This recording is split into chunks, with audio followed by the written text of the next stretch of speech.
единствено ти да си мислиш, че си като като лидерите в света, които са били. Не си.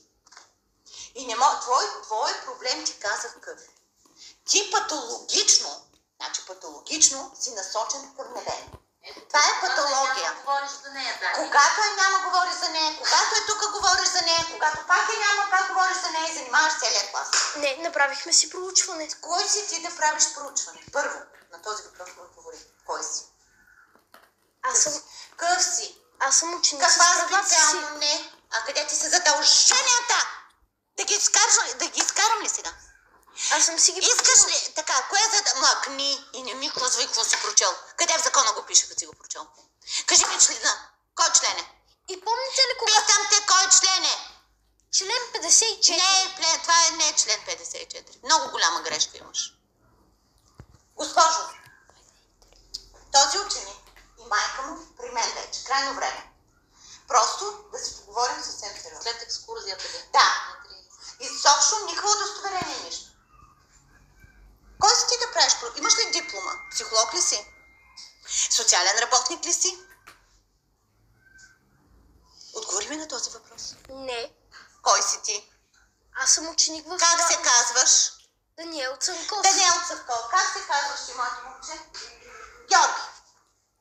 Всички сте наравно. Кой си ти да байректара тук да завява и да прави проучване, защото имаш патологична непоносимост към невена и защото тя яд на нея?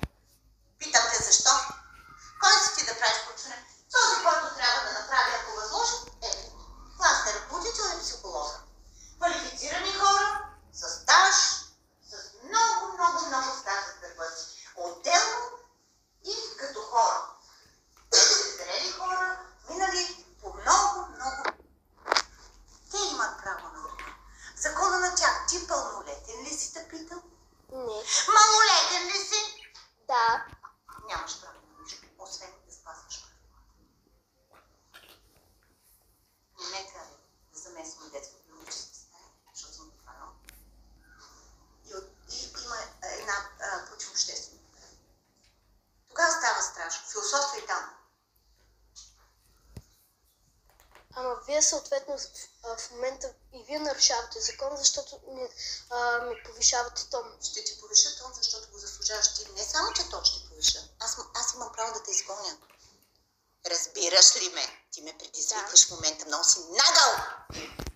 Знаеш как ще превърша правата си, като изведа от тук сега? Знаете ли, че съм записал целия разговор? Запиши го. Записал съм. Запиши го. И аз сега ще го предоставя на мама. Давай, предостави го. Ще го предоставя. А ти знаеш ли, че децата нямат право да носят телефони в училище и да записват без чуждо, без аз да съм казала дай ли колежката? Ето ти първо правило за съда. И не си попитал никой. И кой си ти да записваш? Затова майка му да бъде тук. Чухте ли сега какво? Ти ме предизвикваш. С реплики, с всичко. И аз съм си спазила правата. Ти не можеш да кажеш на един директор дали заместник директор има права или не. След като аз си спазвам правата, но явно ти не ги спазваш. Защото се насочваш и водиш гласа. И след като това е така, нека да дойде майка ти. Очакваме да дойде. Да, дай записа по-насам. Ще го дам. Да, дай ми го. Аз имам право да ти конфискувам телефона в момента. Да. Да. Ти нямаш право, защото сме го написали това в правилника. Ти си нарушил правилника и мога да извикам